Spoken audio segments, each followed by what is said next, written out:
Welcome back to our channel. In this tutorial, we will guide you on how to turn on the Energy Saver feature in Chrome on your PC when your computer is unplugged. Enabling this feature can help conserve battery life and optimize your browsing experience. So let's get started. Step 1. Open Chrome. Launch the Chrome browser on your PC. Step 2.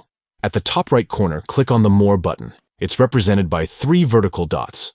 Step 3. Select Settings from the drop-down menu. Step 4.